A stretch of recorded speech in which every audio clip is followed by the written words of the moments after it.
Yes, I'm holding hard in my purse right now. And when we got to playing, everybody was like we all just said it at the same time. We was like, woo. Hi, my name is Desiry. Hi, I'm Del, and you're watching.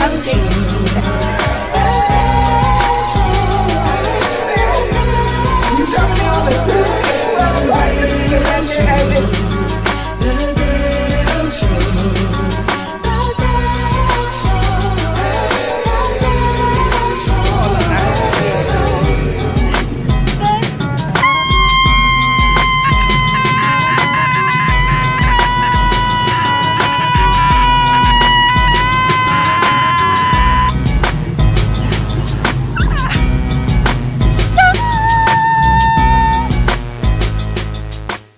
You ready to laugh and jam to some music? This lady coming to the stage is one of the most amazing people that walk these Hollywood streets. Is this jacket not amazing, huh? Get a real good look at it, because I'm about to take it off. To see her in her element, in her greatness, with her God-given talent. You ever seen a girl and she got everything? She got the big butt, she got the big booty, she got a little bit of weight. You see her? Because that face is on negative too. You know what I'm saying? You be looking at her rubbing your stomach like not jealous at all. Like, I'll just deal with this big stomach, because you can't do nothing about that grill. This is about to be one of the most awesome experiences you have ever had. I took the test to find out I'm Nigerian. I'm 100 days Nigerian. Talk about, I don't know how they do it in Uganda, but that is not how we do it in Nigeria. Are you guys ready to laugh? So I came up with how I can date a white man. He needs to let me know how he feels about reparations. Put your hands together for one of my best friends out here, my sister, my heart, one of the funniest people I know. I don't care what you come to this town believing. You leave believing in Jesus Christ, okay? You need somebody to help you with these dreams out here. Miss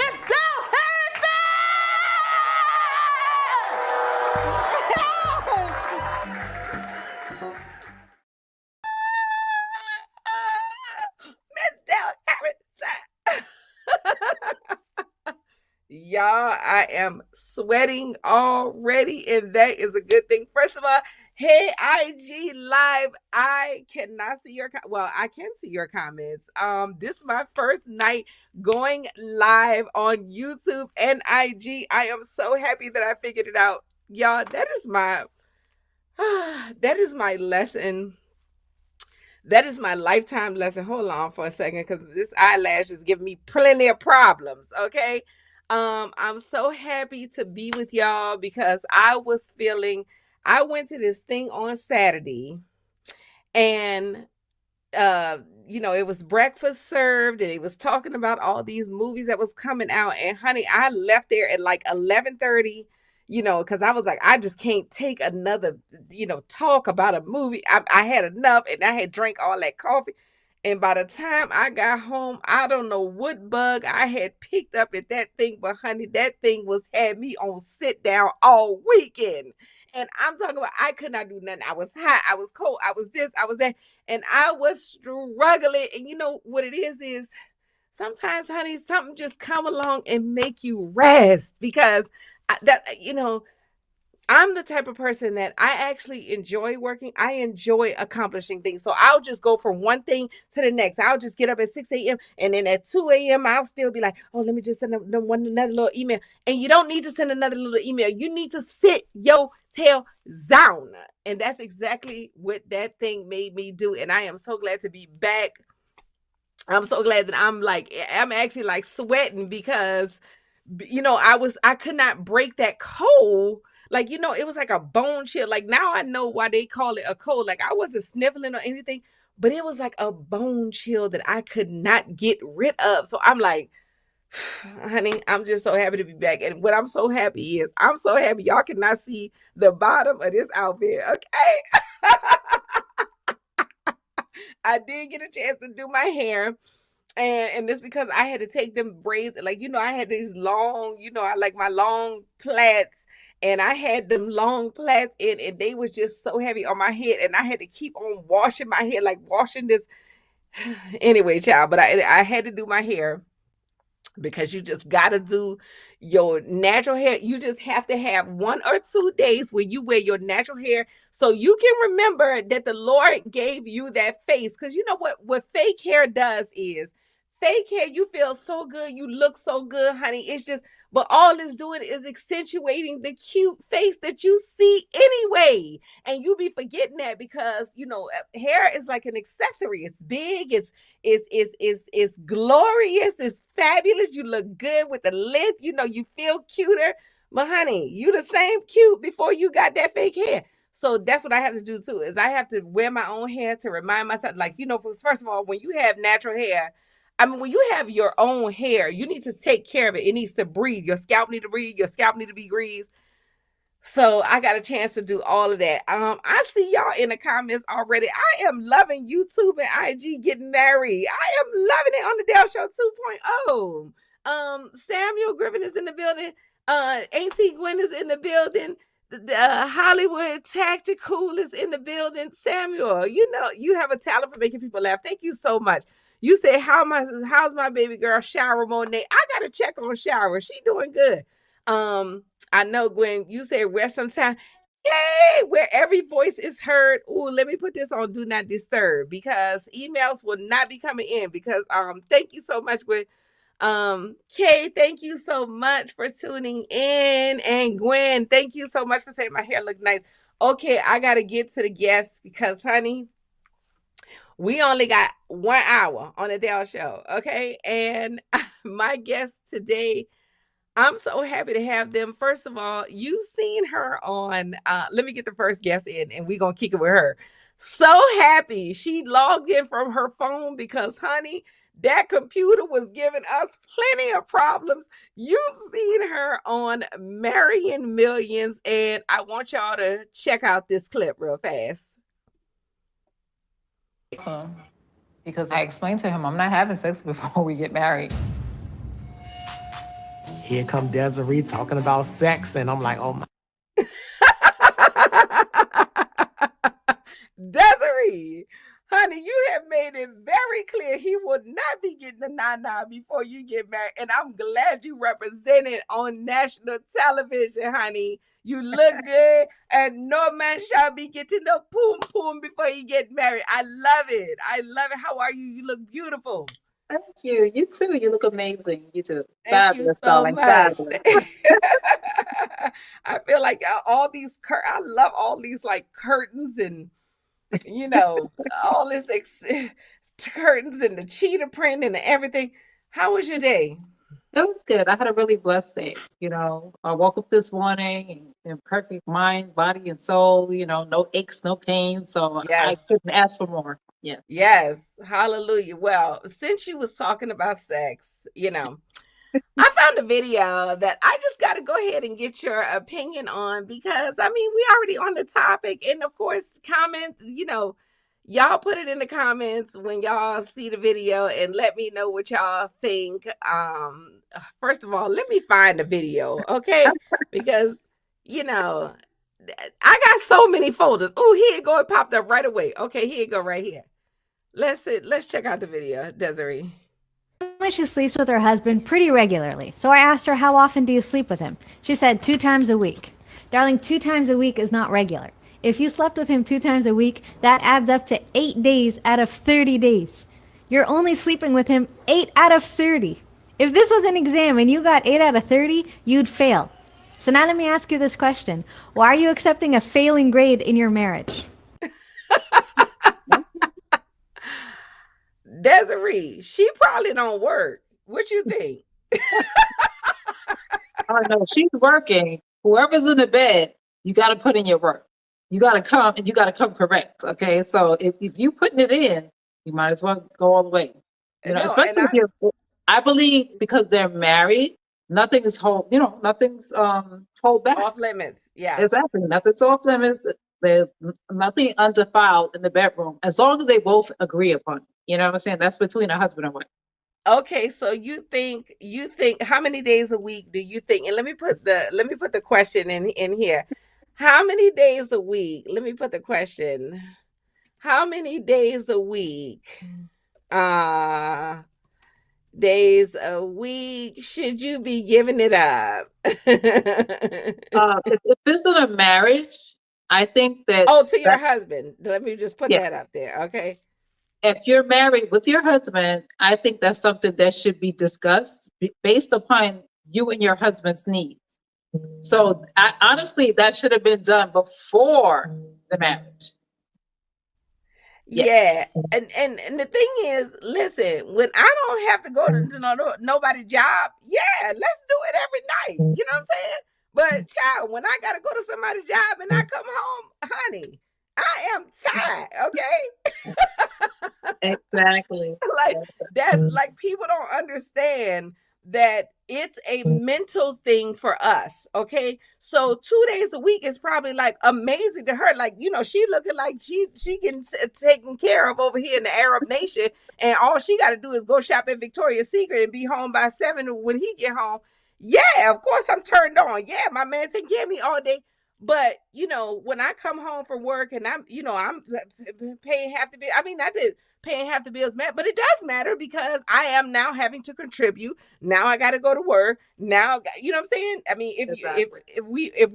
if I'm contributing, and then sometimes I come home and you done cook, but if also too I'm working and I've got to cook and I got to do this, and now 40. I mean, you know, it's a lot. It's a lot. That's why I believe all of this should be discussed before you get married to make sure that you're you don't have these problems once you get married, because you should know each other's tone before you get married. If you know that your husband likes a lot of sex, well, your fiance liked a lot of sex when you were just a fiance, he's still going to want the same thing when he's married. And it's up to you to keep the relationship spiced up, introduce new things, yes. And actually sex starts before the bedroom. That's what a lot of people don't realize. Men, that's what we need y'all to realize, okay? Don't just get in the bedroom after you've been grouchy all over the couch. And when I come in and you had an attitude, and then when I get in the bedroom, then you like, oh, you don't want to do it. Sir, like when I walked in the door, that was the time to begin the sexual pleasure right there. You know what I'm saying? Meaning like that was the time to be like, you look nice. Oh, you smell good. Your hair look good. Like all of that goes into the mental. Like all of that goes into the, if I have 1 ounce of stress, boop, you back in child molester category. You see what I'm saying? Like where I can't do it. Let me get the next. First of all, the comments is going off. Okay. Sam says, no sex before marriage. I know that's right. Saving it for a moment. Gwen Doria says, my auntie Gwen says, I agree with her. In a marriage, let's get it. Let's get it. Kay says, laugh out loud. That's a passing grade for me. She said 8 out of 30 is a passing grade for her, especially if they have kids and she works. That's what I'm talking about, Kay. She said, whatever they agree on as a couple. Hollywood Tactical said, Desiry is one of the most beautiful women east of Broadway, north of Adams, south of Lancashire, and west of Sepulveda. Yes, yes. Army Mom says, hello, Desiree and Chad. Thank you so much, Army Mom, for joining us tonight. Let me get my next guest in because this guy is doing some huge things. And I gotta let y'all check out a bit in piece, just a little snippet of his documentary that he has coming up called The Ronaldo Race Story. Check it out. Ladies and gentlemen, let's bring to the floor at this time a young man that's going to shake you up. Ronaldo Ray! Give him a great round of applause. Ronaldo Ray! Ronaldo Ray! I don't believe in alimony. If I ever send a woman some alimony, bitch better send me some pussy back in the mail. So a lot of people have asked me, why have I decided to do this Ronaldo Ray documentary? There's several reasons. Hold on. Let's get my guests in here. Guys, coming to the stage and welcome to the show. Marcus Head is in the building. Marcus. Pew, pew, pew, pew. Pew, pew, pew, pew, pew. Hey, how you doing, now, my sisters? Yes. First of all, how you doing, brother? I'm blessed and feeling good. Like my lady said, no aches and pains waking up this morning. That's a blessing. Yes. Um, this is so crazy is somebody sent me this question and I want to jump right into it since you are doing the Ronaldo Ray story and it was at a time when black comedy was emerging to be emerging to the Def Jam stage. So let's get the question on in here because I just can't wait to see your take on it. And then, oh wait, did I put the questions? Y'all, let me tell y'all something. Just give me 1 second. Hold on. Cause That's I okay. got 1,000 questions up in here and ain't none of them ain't none of the questions up in here. Hold on. Let's see it right here. Okay. I just thought I uploaded all of the questions, but anyway, let's get it right here. Going on. Here's the question. Question is, has black comedy lost its shock value from vulgarity, or is it still pleasantly surprising? I got to hear your take on that, brother. Well, it's like in a different bunch of parts. Now it's comedy is not about who's the funniest. It's about who Mm, has the biggest following and who has the most views and who is relevant and who is posting and who is seen more. mm. And with that, that's tricky because if you have someone that's got a million views and then it's time to perform, they get up there, they ain't got no time and they're not funny. So they did their homework by becoming marketable, being funny, but as we all know, you have to deliver a product. And you can go and see Chris Tucker, Chris Rock, but you pay 75 to $100, yeah, for the first 5, 10 minutes, yeah, okay, I'm happy to see them, but you want to see a show, no matter who they are. You Mm, want to see a show, which we call products, goods, and services. mm, So mhm.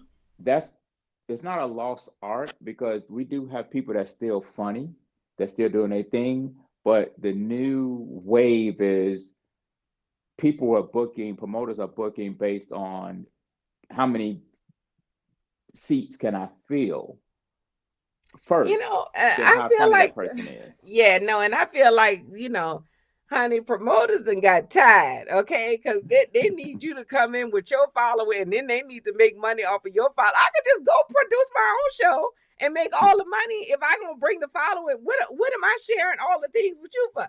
But I mean, I don't even want to get into that. Desiree, let me just show you the question one more time too, so you can weigh in. Has black comedy lost its shock value from vulgarity, or is it still pleasantly surprising? Personally, I think that people are too sensitive right now. Everything offends everybody. And Mm, being born and raised in New York, that comedy is a thing. I mean, if you go outside, like when I was growing up on the stoop, everybody's, cracking jokes, mother jokes, and everybody's like, ooh, ooh, like come back. And then you come back, it's all done in yeah. peace, love, and harmony. And now it's like everybody's so sensitive. If you say something and you have the cancel culture, they want to cancel you. Comedy is supposed to be everything is supposed to be off. Nothing is supposed to be off limits. Even race, I mean, everything is supposed to be done in humor. You know what I'm saying? And with taste. Because you Yes. could say jokes about race. And I mean, some of it is true. You know what I'm saying? Some black people do act a certain way or whatever. You've been around those people. Some white people act a certain way. You have the Karens, you have all different kind of cultures. And that's what makes us so unique. When Yeah. we could dive and delve inside of each other's like race, nationalities, and we could get a glimpse of that. And that's being taken away with comedy. We're not Yeah. even allowed to vent like through comedy and express different nationalities, different foods, I mean, different cultures. We're not allowed to do that anymore. And to me, Mm, it's so sad because we're missing out on a funny, good opportunity. Open up your mind, mm, open up your heart, just relax and just, mm. don't take everything Yes. so personally. So, yeah. Yes. Mhm. Yes. Well, the comments is going off. So I just gotta go and see who said what. Um First of all, Shawnee, we see you in the building. Samuel said, I had a dream that I was Adam and Sharon Monet was Eve in the Garden of Eden. Hold on. I don't even know what you're talking about, Samuel. I think we on a whole different topic. Having the dishes washed and laundry done is what's the most powerful aphrodisiac for women by their spouses. Okay, we back on to the last topic. Okay. I meant relaxing and enjoying the jokes. Okay, guys, y'all was still on the last time. I wish I had did that on the last time. Let's get on to my next question, okay? Because I just uploaded all of the questions, and the first topic is brought by Desiry herself, okay? And I gotta just play this first. Right, yeah. I was so proud to be a Black American, right? I didn't feel the need to say African American. I felt exactly how they did. I've been to several countries in Africa and felt like, I was in, I went to Congo, I went to Djibouti, Rwanda, Nairobi, Kenya, South Africa. I was been in a lot of those places, and I'm going, hey, Black American, I'm proud. We've accomplished a great deal. Do they really feel like we're connected? But until I went to Ghana. So now the question is, Africa free for anyone? Should the U.S. foot the bill for Black Americans to visit Africa? That is what I need y'all to put in the comments. Personally, I think Trump would love to get us all a one-way ticket to Africa. You know what I'm saying? I just feel like, at this time when they talking about deporting people and getting people out of here, yeah, they would love to foot us the bill, but it's going to be a one-way ticket. So, I do feel like, Africa, I like how, the Jewish people go over to Israel and they get a stipend when they go over there and, and to visit Israel. And I feel like, we could have that same thing with Nigeria, and I would like to be paid, I would like for my trip to be paid for to go to Africa, what say you? I think that every African American should be able to go to Africa, and the government should give them a round trip ticket. I went to Ghana and it was amazing. I ended up, and now I became a resident. So really? Yes, I did. When we see as Black people how we really are by nature, we are the most resilient people. You can see who we really are. We're not violent people at all. You can see how the government, I hate to say the American government, has orchestrated all this crap where they're actually in our heads. This is all, I'm telling you, it's just crazy. When you go to Africa, we're the most lovingest people. We're the most kindest people. We help one another. Sure, you have some people with there, if they know that you're American, they're gonna be, trying to get American dollars. But that's all in our hustle. I could see somebody in Africa that looks just like you. I said, oh my gosh, that could be my sister. That could be, you would see. And the food, oh my God, I can't even tell you about the food. The food growing off the trees, just you could just walk by, even though it's developed. They never show us the development. And here in America, we will never see that on TV. We will never see that they have high-rise buildings. They have luxury hotels. They have places that you go, nightclubs. And Black people, you think we like to party over here? They party in Africa. When I tell you party, they party. I mean, you can hear the music like in the streets. As a matter of fact, when I went back the third time, they had to have an ordinance to stop the music from being played like 3 or 4 days or something like that, because it was just so people were complaining. But we are so loving and we're so caring. And I even told them, I said, I see how we were enslaved, because you all are just so. If I stubbed my toe in Africa, the whole restaurant would say, I'm sorry, I'm sorry, I'm sorry. And we're treated like queens and kings and queens. When we go over there, I'm telling you, you think celebrity over there is a whole different level, and nobody knew who I was, but they treated me as if I was like a goddess when I was over there. I mean, men were jumping in the street, stopping traffic. risking their lives, stopping trying to take dogs. Yeah. So it was amazing. Africa's amazing. You gotta go. You gotta go. Mark, I can't wait to go.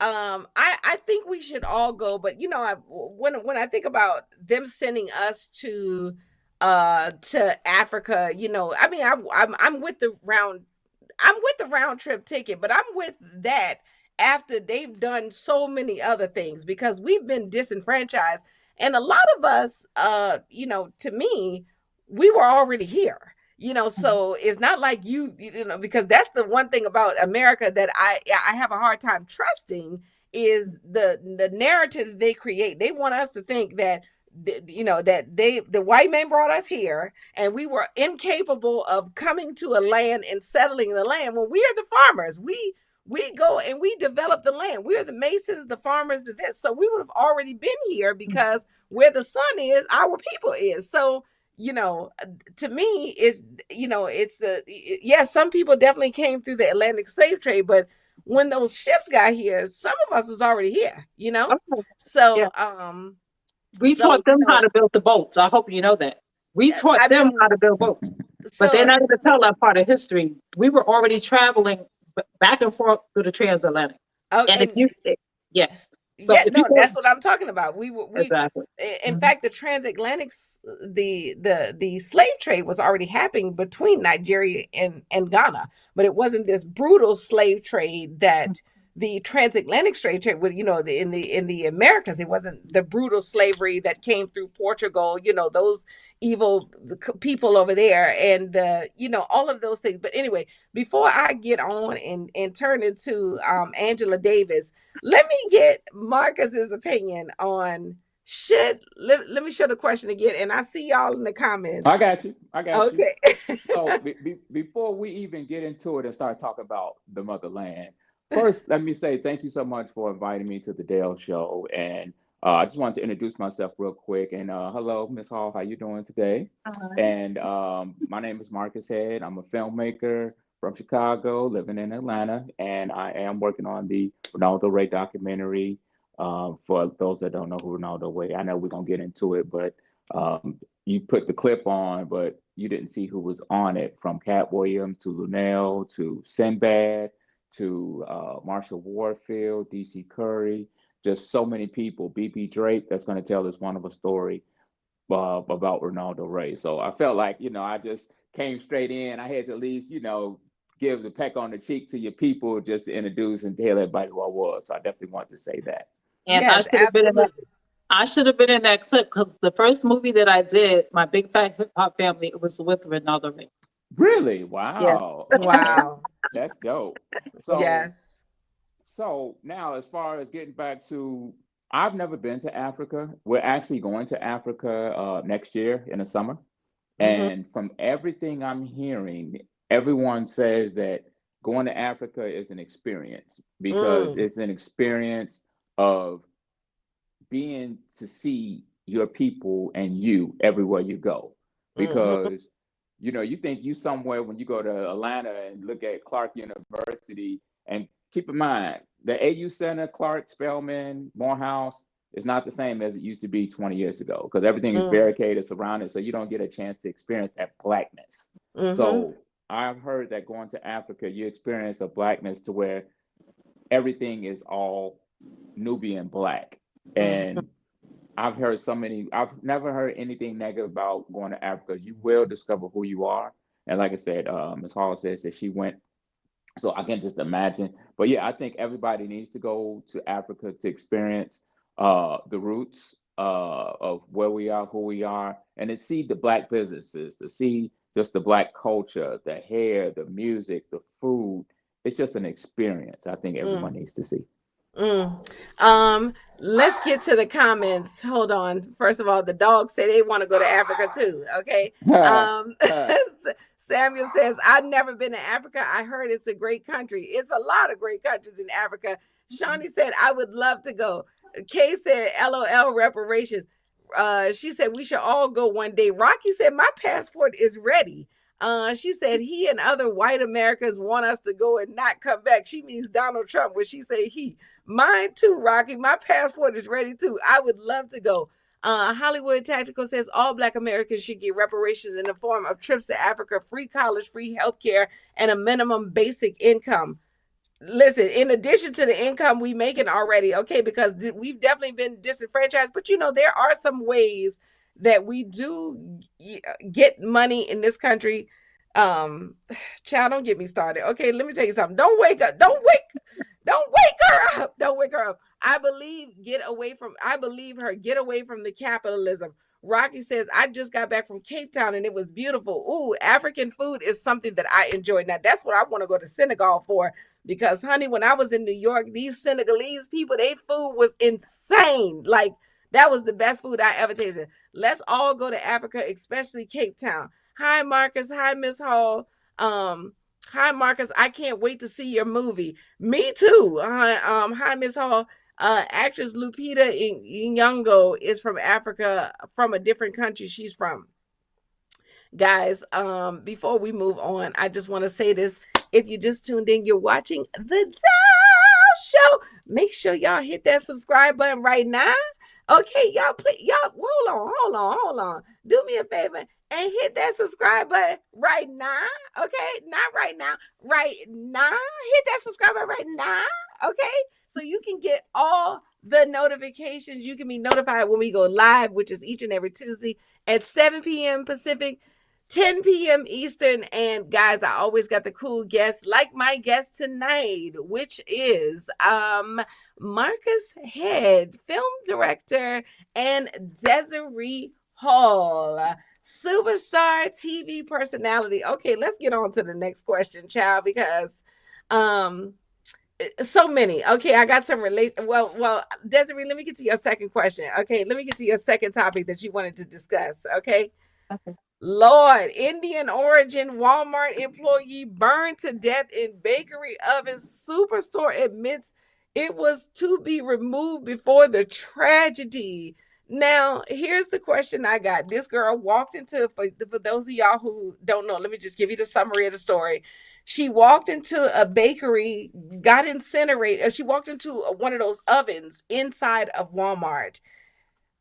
Didn't know that it is on, got incinerated. Apparently her mother was the one that found her, so maybe her mother was working there too. And now they doing a GoFundMe for this girl's funeral. So that's the question I got for y'all. Hoppo, who should pay for this funeral? Because this was at Walmart. It was it was an oven that was on, but then I just don't know how you walk inside of it. Like, the article didn't say she was like a, autistic or any kind of mind, function with, because even when I sit right here at the window, right, and I got my stove on because it might be like a little chilly, honey, that father heat be like, hey, turn me off, honey. I'm about to bake your back. So I don't understand how she didn't, as she was walking in too, did not like what didn't run in and then like run right out. Do you understand what I'm saying? So there had to be a big ass oven. That's all I gotta say. Yes, and it must have like automatically locked. If it automatically locked, it's definitely Walmart fire. But like but your mama went in to find you, so that's insane. But I feel like the Lord did that for her closure. But like the thing about it too is I don't understand how you did not feel the heat from an oven. Like, because you were incinerated. It wasn't like you was trapped in and you beat on the door and then they called you went in and you died. Like, so Harpo, who need to pay for this funeral?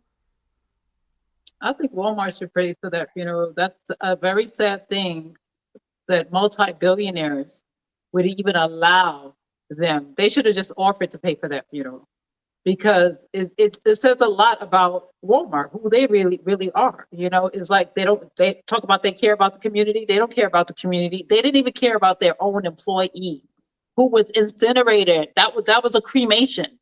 So when you think about it, the oven was supposed to be removed before that even happened. It was supposed to be taken out. And I'm like, why was it still on? Why was the oven still on? Yeah, wait, I got a question. First of all, who cooking at Walmart to have a damn oven on? Oh no, they do Walmart, you have. be having the chick.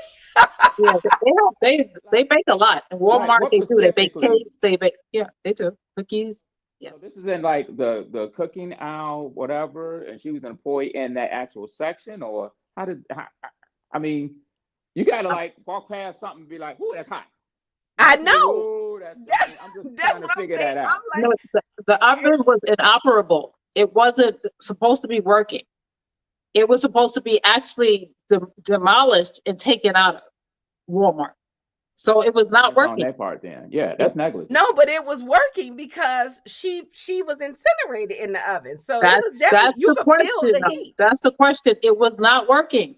That's what I'm trying to say. The oven was not working. If you read the article, it says that the oven was inoperable and it was supposed to be taken out of Walmart. So my question is, when she went in, when she went in there, did she know it was an oven? Or did she think that it was really shut down? And then if you walked in it, is it some kind of like sensor that makes the oven go on? Because this is technology. We're living in the 21st century. So we don't know if she set off a sensor and then it lit up and just incinerated her. We don't know. So I'm still tripping. I'm sorry. I mean, I'm just trying to figure this out. I mean, Because all it I'm was thinking plugged in. is she just sitting up there roasting marshmallows and the heat just burnt her ass up. So I'm trying to figure out, how are you in front of something so long to where you have that time to get incinerated? That's what I'm trying to figure out. No, not just in front of it. How do you walk in and as soon as you open the door, you don't be like, "Whoo, heat, I gotta go." You know what I'm saying? Right. But Walmart probably like, well, shoot, she was already cremated. What y'all need? That wouldn't have been nobody from the motherland in Africa. We would have got that heat and we'd be like, all right, I got to go. Yes, like you feel it immediately. Okay, I see y'all in the comments. Gwen said Walmart needs to pay for the funeral. Someone did that to her. Ooh, you know what? That's what I believe. Hollywood say, even though Ghana and Nigeria fight over those jollof rice is better, it actually originates from Senegal. And let me just tell you, that Senegalese food is amazing. Walmart should pay. I feel bad for this Walmart employee who actually got burned. It's all Walmart. I agree. She got crisp. She is so gone. sad. The thing is, that would be Walmart's insurance company. I hope her mama know to take it up higher, because Walmart got their history with their own employees, honey. Are they And it's long discussing before this? this girl. Is this a You big said what? topic? Is this a big topic? Something that's being discussed all on the news waves and things like that? Oh, they tried to keep that story hush hush. Walmart did. They're trying to suppress that story. Yes. Said Walmart workers, be careful. Walmart, a very overtly evangelical company worth billions, deliberately forces the majority of their workers into poverty wages that get food stamps from U.S. taxpayers. Eat the rich, ban billionaires. Ooh, that was heavy. I won't be buying no rotisserie chicken from Walmart or buying any seasoning. They did their research on that one, didn't they? It must have blown up. Yeah, now that's something too. Maybe it wasn't. Maybe it was off, but a faulty plugged in. A faulty. More to the story. I'm sorry. It's more to the story than that. It just don't sound right. It just don't sound right. Shawnee said, "Did she commit suicide? That's why Walmart doesn't feel responsible." It's still trifling of them not to pay. No, it's still trifling of them to. If anybody dies in your store, especially in Walmart, like go ahead and pay for their stuff. You know what I'm saying? On the clock. Yeah. That's just. I mean, this is $2 to you. If their funeral costs $2,500, I mean, basically, she don't even have no body to even do it. So you basically gonna put her thing in the box in the urn. You know what I'm saying? Pay for the memorial. What is that? $5? That's $5,000. That's $5 to Walmart. You know what I'm saying? 50 cents to Walmart. You said they have billions. They have billions of dollars. They do have billions of dollars. Okay, let's move on to the next one, because I got some lighter news. Okay, this is all over the internet. Megan Good is getting her yes, ma'am. She is getting engaged. Have y'all heard it? Yeah. Yes. I'm so happy for Megan Good because Megan, when this man left you years ago, everybody wondered what happened to this relationship. And me and my auntie, we discuss this all the time. Like, why did Devon like break up with her all of a sudden? And that made me to go get this video, and that's what I want us to look at, because that's the question right here. Let me see, where is it at, child? I be having so many things right here. Hold on, let me find the video. Let me find the video real fast. Oh, here you go, right here. This is the question. Look at this right here, because this is right when her and Devon broke up.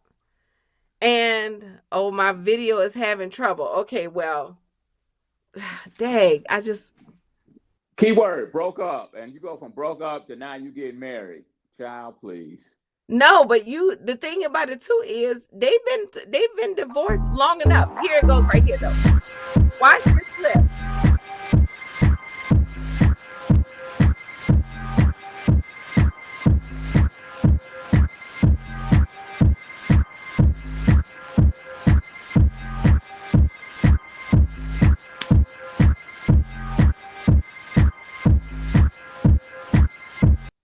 Okay, that's Megan Good on her last show, or her show right now called Harlem. And me and my aunt were just wondering, because there was never a reason that they never gave a reason why they split up. But I just was wondering, and let me find the question. The question is, and you put it in the comments, hey fellas, if your woman was acting on screen like this, would you be cool with these kind of scenes? Marcus, of course, we got to start with you. Would I be? First of all, I would say. Hell no, unless you getting a serious ass payday. Now, if it's she getting a serious payday, then and it was explained what was going on, then yeah, I got no problem with it. It's acting. You know what I mean? Even if you were married, and she's getting the payday. I mean, it's all like I say. Once an actor, always an actor, and Desiry can testament to that. It is what it is. Because they got all type of protections and bags and everything else to protect. So it's not like contact on contact. But no, those lips are contact on contact though. Those lips, you definitely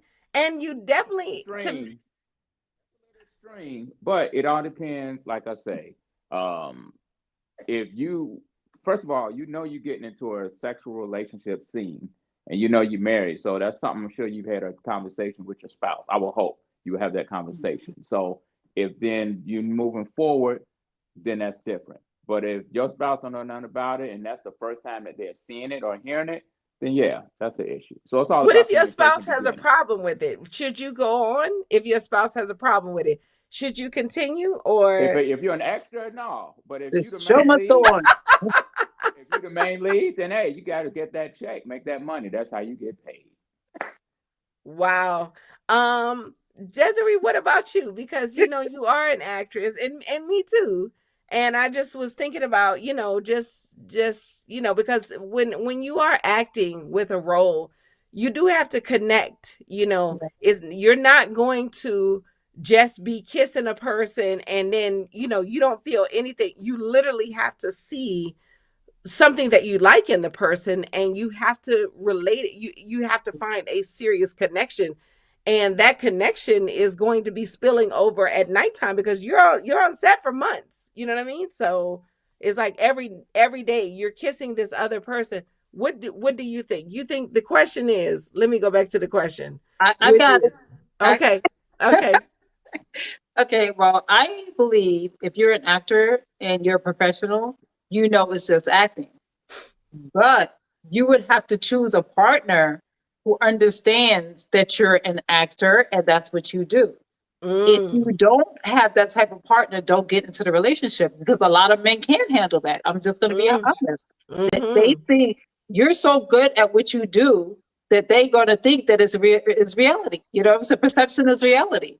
So I get it. You know what I'm saying? And you might not Yes. even, you might be on the outs with your husband at home. Y'all might be arguing over something. And then And here he come get your on scene set. on your commercial on. Here come your Exactly. Then scene. you tugging him down and caressing him. I'll be like, hold up, wait a minute.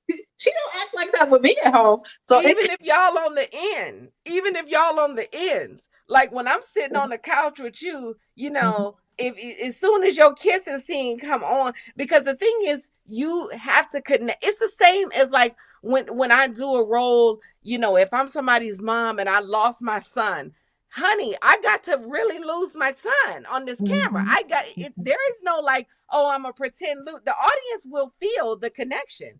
So I feel like it's the same thing with these, you know, these making love scenes.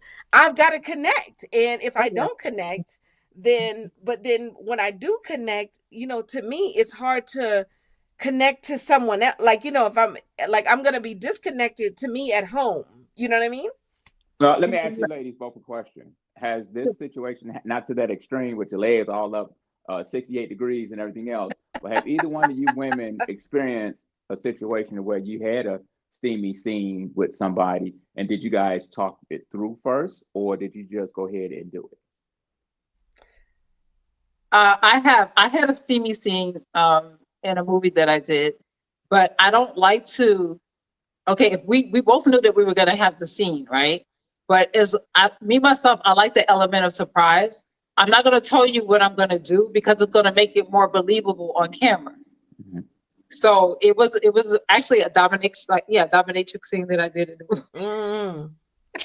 And it's just like seeing like knowing me, I'm normally, you know, I'm not like that, you know, with like people, but when the cameraman and everybody else saw me get into character and like go into the scene, everybody was like, damn, you know what I'm saying? Because you gotta make it believable, you know? Yeah.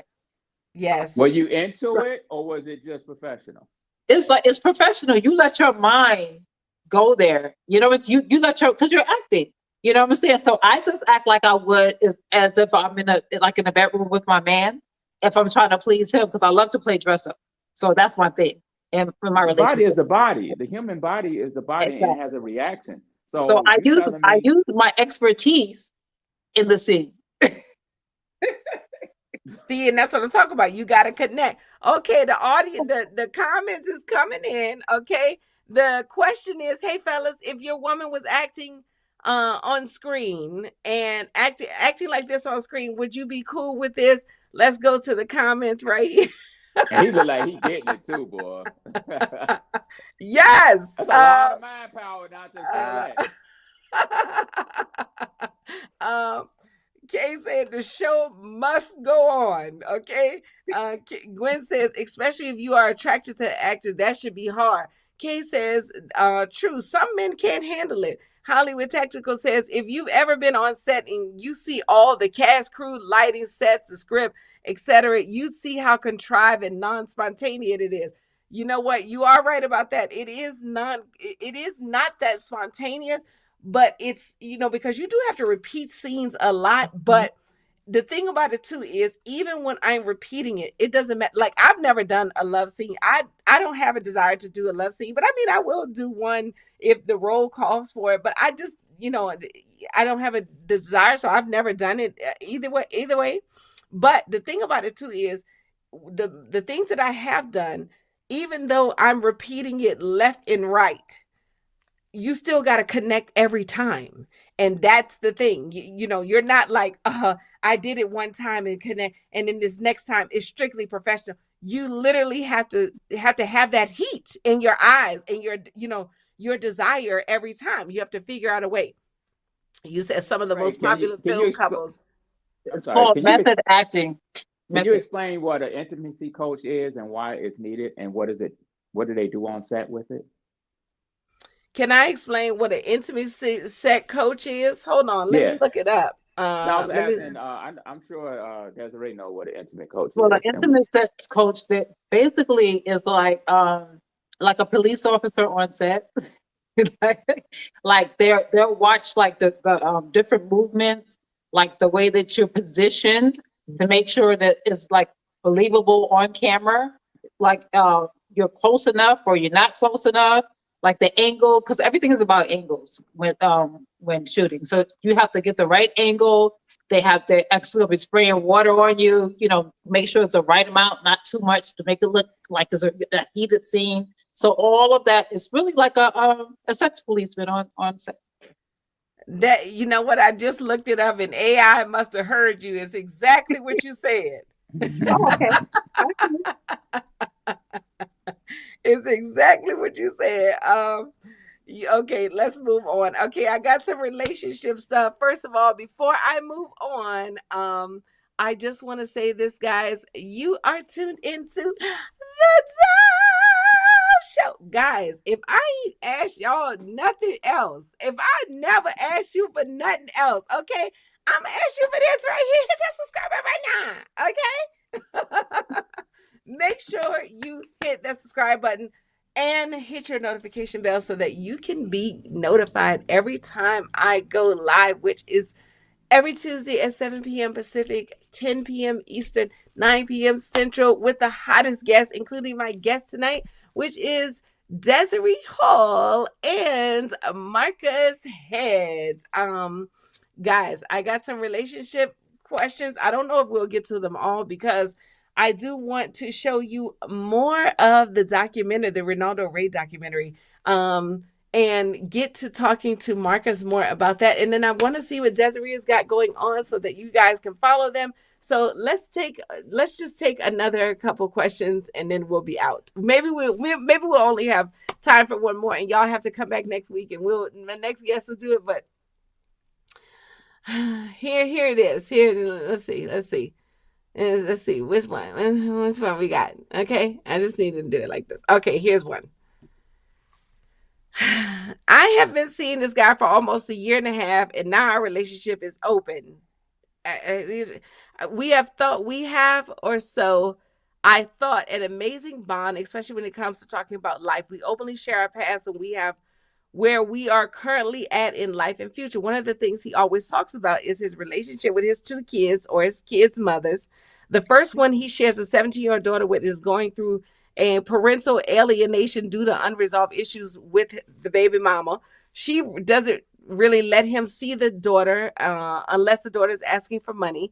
When the daughter was younger, they had a great bond, but then they split up, so there's no type of relationship. And I can see, I heard how he is by it. So I always let him vent. His second child was an unwanted pregnancy.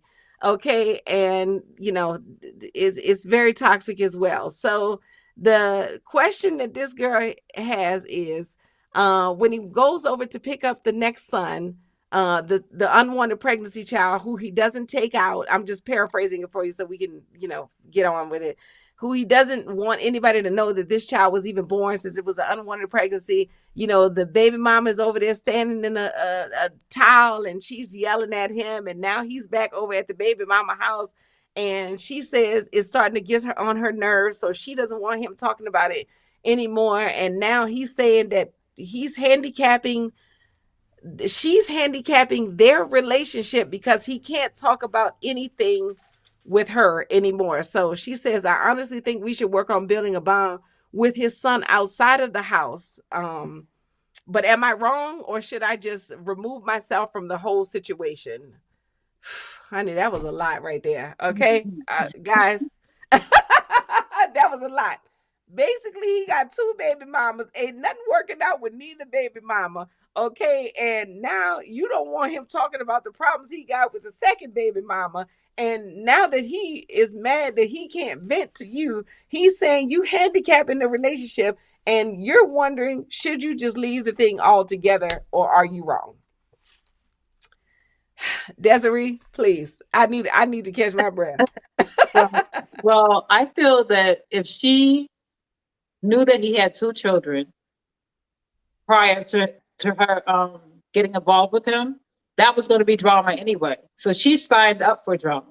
So I think at this point, she signed up for something that she thought she could handle, but she can't handle it. So if it's too stressful, I would say back out, because it's not going to get any better. And the baby mamas is not going to make it easy for her. They're already having a hard time themselves because they're baby mamas. It's two baby mamas. So it's going to be baby mama drama. So she's just going to be caught up in that whole scenario. So does she want to spend the rest of her life in drama, or does she want to just break off, shed those little bit of tears and move on and find somebody else? Because at least she knows now never to get in another relationship like that, because she can't handle it. So I'm sorry. It's just me. That's messy. She need to go bake a damn cake and find something else to do. Next. I ain't even got time for that. To make my head hurt.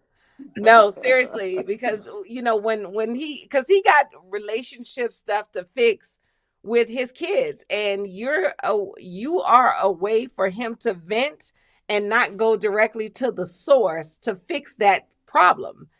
So it's just like, if he could keep coming to you, then he's not gonna keep coming. He's not gonna go to the source, which is the kids. The kids still need him. It doesn't matter that they're 17 and whatever the case is, they still need him. And then you're in the way. Messy. He's not the psychologist. He needs a psychologist. Yes. Yes. The whole family needs a psychologist. No, he need to put a condom on. And I guarantee you they're not doing the condom, because that's the only reason why she like, should I stay or should I not? Because that sex probably real good. She baby mama number 3, coming up. And it'd be hard to leave great sex, but child, great sex sometimes, when you don't judge it right, or you don't, you're not, the formula is not right, it'd be stressful. The best sex is with dealing with crazy people and bad relationships. That's the best sex. I don't think so. I really don't think so. I think when it's more mutual and you have a communication bond, and you have the same interest, to me, that's true love. Like when you don't have all those arguments, and you could go jogging together. You know what I'm saying? You could call each other on the phone. Hey, babe, I heard this. Or it's totally different. If you used to toxic and you never had real love, because toxic is love. Love is really, honestly, it's really never having to say I'm sorry, because you're never going to want to hurt the person that you love. So you're always going to be trying to please that person, and that person is going to be reciprocal. That's true love. But a lot of people don't even know what true love is. They've been in so many toxic relationships that they think that's passion, and it's not. Yeah. It's not. Desiree, I'm signing up for your relationship coaching class immediately, okay? Because it's so true. And it's just like, the thing is, I really wish, as a person who has had not a lot of toxic relationships, but, relationships that have to end because it's built on, passion, it's built on attraction, and then you find out this other stuff ain't real at first, but I wish I could find that with the attraction with the correct person, because the correct part, and I really admire all those women that be like, I really didn't think he was attractive at first, and then he's just the love of my life. Like, I love it. I love that y'all can find someone like that. It's the way that man treated her. Some men might not be handsome, but they treat you so nice. Like, you be like, wow, you know what I'm saying? You just like, oh my gosh, I'm just taken back. And it starts with loving yourself. Because if you love yourself and you're comfortable with doing things by yourself, you won't be needy. The first man that says you're beautiful, you won't be like, oh, really? You won't do all of that. So, and that's what a lot of people need, validation. That's the problem. Validate yourself. Start loving yourself. Take yourself out to dinner sometimes by yourself. Go to the movies by yourself. Start loving yourself, and you won't have all these problems. Because you won't accept the nonsense. You'll be like, shoot, I'm taking myself out. I'm having a good time by myself. I'm not coming, let you come in and it's interrupting my space. That is not happening. Bye. It's easy for you to say bye when you recognize garbage. Right. No, seriously, it is. Now, it's easy for me to say bye. Believe me. Like, I got bye. I am a bye-preneur. But I'm saying, even when the sex is good, you're going to be able to say, oh no. It's soon good, as but it the ain't that like, good. I'm not no, giving up me for no me sex. too. You know what I'm No, saying? it's No. Mm-mm. honey. Let me No. tell you something. The sex like as soon as I find out you are not the person, like it's I am by quick. But the thing is, I do feel like I just so wish this like it could come in the package that I am attracted to, like because you do want to feel like an animal when you come to your man. You know what I'm saying? Like, you know what I'm saying? Like, I don't like I Yeah. really admire the women that could be like, and then, he just treated me so good. And then I just fell in love. Like, that's Mhm. great. But I do want to, I do want to have, love is The definitely passion. tribal. Yeah. Yes. I know what you're saying. Yes. The passion. Like, yeah, I get it. Yes. Yes. I Yeah. want to have it. Yes, but sometimes you do find that in unexpected places. That's why those women are like, "Oh my gosh, I love him." You know what I'm saying? I didn't think it was going to be like this. Trust me, it's like that for some of those women. It's a big surprise. They was not expecting him to be tribal. Mm. Yeah. Okay. Someone help me, please. Let me go see what the condom said. With the comment said, I said what the condom said. Rocky said kids don't automatically represent drama. Okay. Hollywood said messy is messy. Keep it moving. Kay said, "Yep, put on a condom." That's why I said condom. Kay, I looked at your thing. She said she got abandonment issues, so she'll seek out trouble compulsively. Relationships like drugs, food, and porn is addictive. I agree, Desiree. You gonna have to say you sorry sometimes. Ooh, that's hard to find, Desiree, but you're right. Kay, let me tell you something. I tell you, I'm signing up for Desiree coaching class because I'm already taking myself out. I'm already doing all the things by myself. But I'm straight, I get offers, but I just be like, nah, all right, you know, um, I give Desiree absolute permission to exercise total autonomy in her choices for her simulated sexual scenes for the sake of her craft. I trust her decision making capacity implicitly. Guys, first of all, I want to thank my guests so much, Desiree Hall and Marcus Head, for joining us today. Before we leave, I want to play the rest of the trailer. Well, I want to play another minute of the trailer because I want, to make sure I don't get a copyright strike on your trailer. Okay. And you guys can follow me at mhead filmmaker and mheadfilms.com. And we're also going to do a biop film about the life of Ronaldo Ray. And it's Yes. going to Well, have hold on. We're not closing out just yet. Hold Okay, on. I thought you was closing, so I had No, to dig no, in, no. honey. I would never close out without you being able to do that. Let me tell you Okay. something, honey. This man is gonna let you know where he at all times. Okay. I just want to give y'all another minute of his of the clip of the Ronaldo Ray story. But the most important reason was it had to be done. And today Marcus Head sits down with some of the people that he mentored so that you can know a little bit more about the marvelous Ronaldo Ray. I knew that he instilled in me the need for content and that he had learned that under the tutelage of Red Fox. He said what he said and he meant what he said and he didn't care. He wasn't ashamed of what he said, didn't go back and apologize for what he said or anything like that. So when you got to go on stage, said Richard's coming up the same tonight. Richard's sitting there, you on stage, and Red Fox sitting there looking at you, and he vouched for you. That's why I say he's real, man. He learned from two of the realest comics out there. That was my man. He taught me how to conduct myself. He taught me how to just be cool and listen, and he helped me write jokes. His reputation preceded him.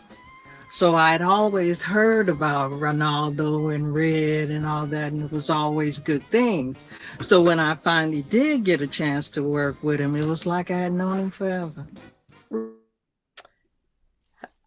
Marcus, first of all, I can't wait to see the full documentary. How was it working with all those comedy legends? I'm looking at Marla Gibbs. I'm looking at Sinbad, Cat Williams. Like, I mean, my word, just getting on everybody's schedule must have been something. How was it Yeah. working with all those, directing all those legends?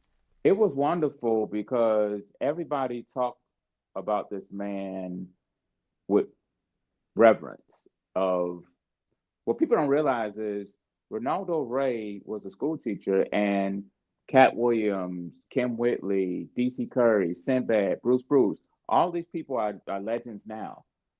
But they had no clue what they was doing until they met him, because he took the classroom to the comedy stage to the acting stage. And we're going to tell a story about him and Red Fox.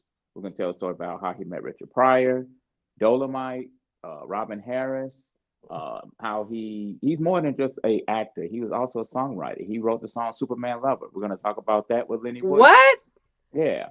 And we're going to talk That's about one of how he my got on favorite BET, songs.